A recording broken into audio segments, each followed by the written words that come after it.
Hi, COS kids. For our story time this week, we're reading a book called When God Made the World by Matthew Paul Turner and illustrated by Gillian Gamble. In the very beginning, before anything was, before God started doing what it is God does, when all that existed was wide open space, God imagined a universe and began to create.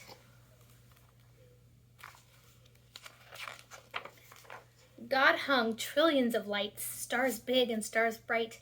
God turned the dark sky into a glorious sight. God put planets in places, with moons in some cases, and galaxies that reached the outermost spaces. God made comets that fly with tails through the sky, and asteroids and meteors that sometimes zoom by. And with cosmic explosions, God set space in motion, causing planets to orbit their suns with devotion.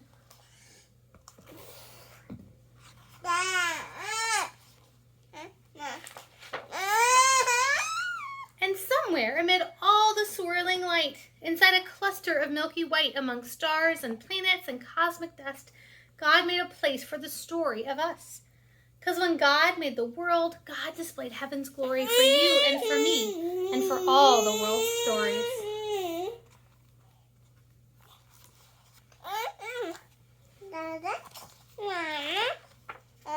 Our planet, God made a blue and green sphere and designed it to orbit the sun once a year. God made daytime and nighttime, climates and seasons, and all kinds of weather that varies by region.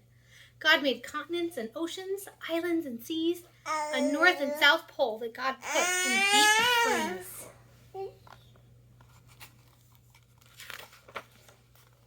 God carved rivers and brooks, mountains and caves, made beaches with sand and huge crashing waves.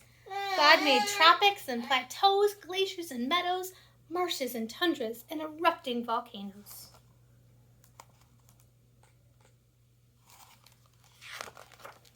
God made some places high with peaks in the sky, and places where snowflakes still fall in July. And in quite a few spots, God made it so hot, should you visit, just know that you must drink a lot. God made valleys so low and geysers that blow, and under Earth's surface, God put well springs that flow.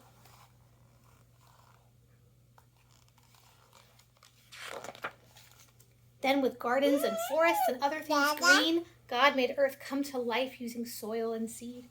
God made cypress and pines, bushes and vines, all kinds of trees with leaves God designed. Plants full of flavor like basil and thyme, and trees that grow citrus like grapefruit and lime.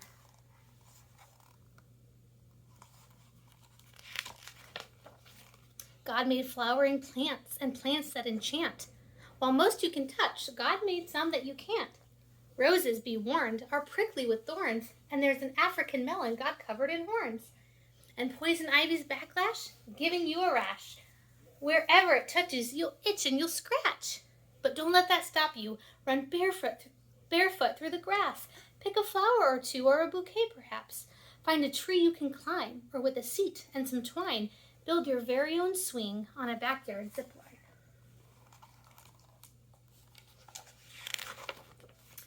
And when you eat grapes or pour syrup on crepes or into a forest you go to escape, give thanks to God for all that God made, for the fruit and the syrup, for the trees and the shade. 'Cause when God made the world, God did all that God could to create every detail for our joy and our good.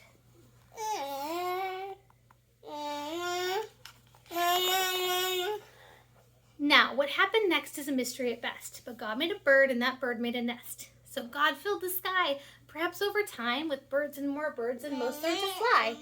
God made bluebirds and blackbirds, big birds and small birds, a few birds quite absurd, and the loudest birds you've ever heard. Crows crowed, doves cooed, chickens clucked, owls hooed, robins chirped, pheasants whirred. The world got noisy when God made birds. Then the oceans got filled with fish, sharks, and krill, creatures God made with fins and with gills, swordfish and trout, fish sleek and fish stout, and whales that God made to breathe through a spout.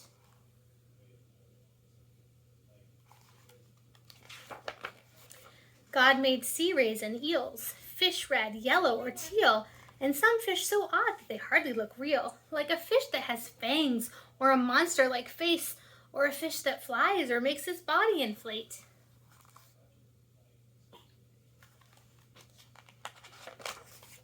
And wherever a river, ocean, or sea touches dry land, there's likely to be all sorts of creatures living their lives.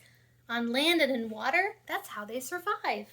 Like otters and frogs, turtles on logs, and crocodiles gathering in swampy bogs.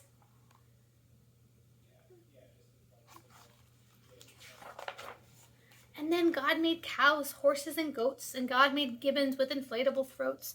God planned lions to roar and tigers to pounce, and kangaroos, God thought, let's make you bounce. God made bears to growl, moles to plow, and under full moons, coyotes to howl. Donkeys brayed, giraffes bleated, jaguars prayed, rhinos stampeded, bunnies hopped, beavers chopped, and in muddy pools, hippos plopped.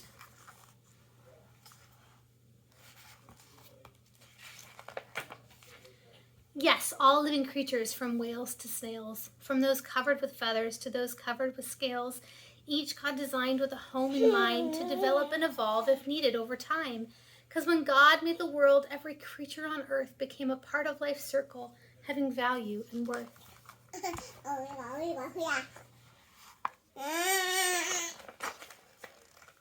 And God made people like you and me, people with souls, people with stories, a global family tree. God made us all flesh and bone, covered in skin, and made all our bodies to have hearts beating within. God gave us bellies and legs, fingers and toes, and fashioned our faces with eyes, mouth, and a nose. God made our bodies uniquely equipped for walking and talking, to eat and to skip. God wired our brains to feel love and feel pain, to process and learn, to read and retain. But despite all we share, we're also unique.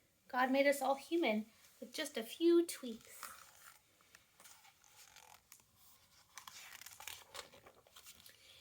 Each of our faces, bodies, and traits, our skin tones, our features, God did create.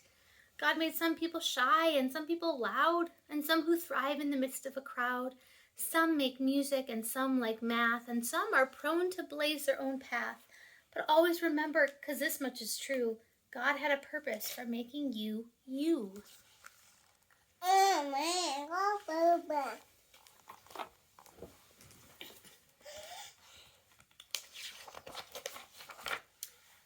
So use every gift, every talent or shtick. Make the world better with your God-given trick. Bring smiles to faces. Show love and good graces to those who need hope in all different places. Discover a star, a planet, or moon, or help keep a forest from dying too soon. Save a whale, hug a tree, protect every bee. Recycle, repurpose, reject apathy.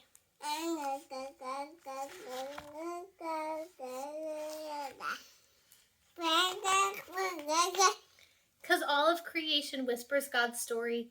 The mountain, the ocean, the blue morning glory. The raindrops, the sunshine, the grapes on the grapevine. With nature, God gives us a glimpse of divine.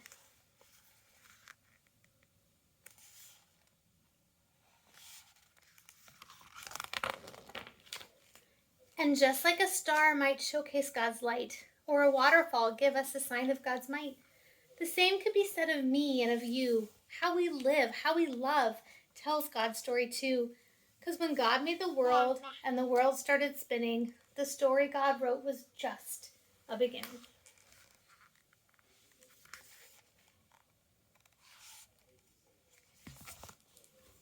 The end. Oh, yeah.